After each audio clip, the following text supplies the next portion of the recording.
99원 마480 결정, 전기통신사업법상 불온통신 규제와 표현의 자유. 이 사건은 인터넷과 PC통신에서 어떤 글을 올릴 수 있고 국가가 어디까지 이를 막을 수 있는지가 문제된 매우 중요한 헌법재판소 결정이다. 쉽게 말하면 국가가 공공의 안녕질서 또는 미풍양속을 해하는 통신이라는 이유로 인터넷 글을 삭제하게 하거나 이용을 정지시킬 수 있도록 한 법률이 헌법에 맞는지가 쟁점이 된 사건이다. 사건의 개요는 다음과 같다. 한 대학생이 PC통신 서비스에 가입하여 게시판에 정치적 성격이 있는 비판적 글을 올렸다. 그런데 그 글은 정보통신부 장관의 명령에 따라 통신서비스 운영자에 의해 삭제되었고 작성자는 일정 기간 해당 통신망을 이용하지 못하게 되었다. 그 근거가 된 것은 당시 전기통신사업법 제53조였다. 이 조항은 전기통신을 이용하는 사람이 공공의 안녕질서 또는 미풍양속을 해하는 내용의 통신을 해서는 안 된다고 규정하고 있었고 구체적인 대상은 대통령령으로 정하도록 하고 있었다. 그리고 정보통신부 장관은 그러한 통신에 대하여 사업자로 하여금 취급을 거부하거나 정지하거나 제한하도록 명할 수 있었다.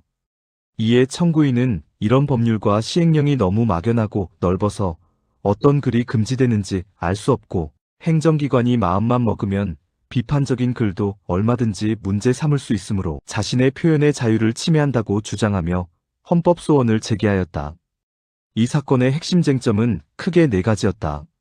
첫째, 공공의 안녕질서 또는 미풍양속이라는 표현이 너무 불명확하여 헌법상 명확성의 원칙에 위반되는지 여부였다. 둘째, 그런 불명확한 개념을 기준으로 통신 내용을 제한하는 것이 표현의 자유를 지나치게 침해하여 과잉금지 원칙에 위배되는지 여부였다. 셋째, 무엇이 금지되는 통신인지 대통령령으로 정하도록 한 것이 포괄의미법 금지 원칙에 어긋나는지 여부였다. 넷째, 이를 전제로 한 장관의 삭제 정지, 제한 명령과 시행령, 규정도 함께 위헌인지 여부였다. 헌법재판소는 먼저 표현의 자유를 제한하는 법률은 특히 더 명확해야 한다고 보았다.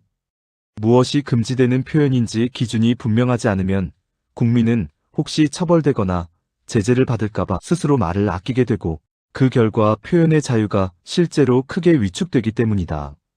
그런데 공공의 안녕질서나 미풍양속이라는 표현은 너무 추상적이고 애매해서 어떤 글이 여기에 해당하는지 일반 국민이 미리 알 수 없다고 판단하였다. 사람마다 가치관과 윤리관이 다르기 때문에 같은 표현도 누군가는 문제없다고 보고 누군가는 사회 질서를 해친다고 볼 수 있다. 따라서 이런 개념은 국가가 표현을 제한하는 기준으로 쓰기에는 지나치게 모호하다고 본 것이다. 헌법재판소는 또 이 조항이 과잉금지 원칙에도 어긋난다고 판단하였다. 왜냐하면 기준이 지나치게 넓고 불명확하면 원래는 보호되어야 할 표현까지 함께 규제하게 되기 때문이다.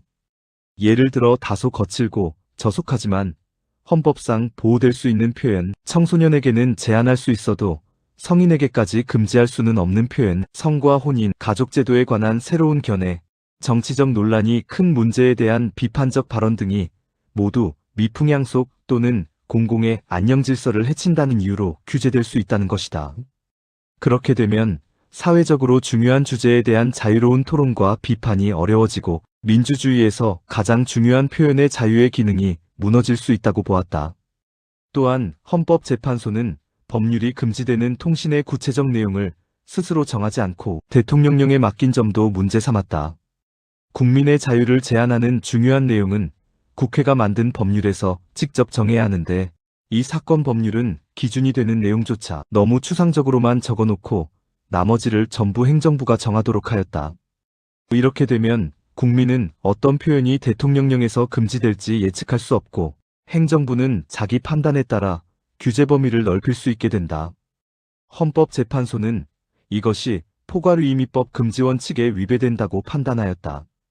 결국 헌법재판소는 전기통신사업법 제53조 제1항과 제2항이 위헌이라고 보았고 이를 전제로 한 제3항과 시행령 제16조도 함께 위헌이라고 판단하였다. 다만 벌칙조항 가운데 일부는 청구인 자신에게 직접 적용되는 조항이 아니라는 이유로 그 부분 심판 청구는 각하하였다. 이 결정은 헌법적으로 매우 큰 의미를 가진다. 국가가 인터넷이나 통신 공간에서 표현을 제한하려면 무엇이 금지되는지 매우 구체적이고 분명하게 정해야 하며, 막연한 질서나 도덕의 이름으로 광범위하게 표현을 막아서는 안 된다는 점을 분명히 했기 때문이다.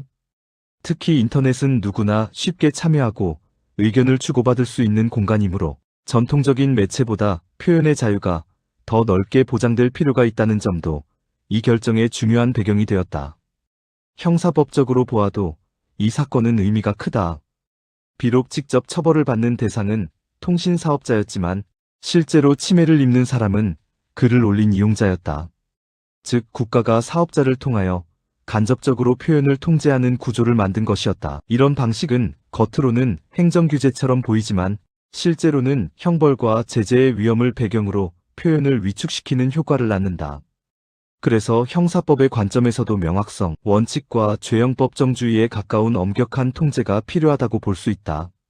비판적으로 보면 반대 의견처럼 인터넷 공간에서 범죄를 선동하거나 국가 질서를 심각하게 해치는 통신까지 아무런 규제 없이 둘 수는 없다는 현실적 문제도 분명히 존재한다.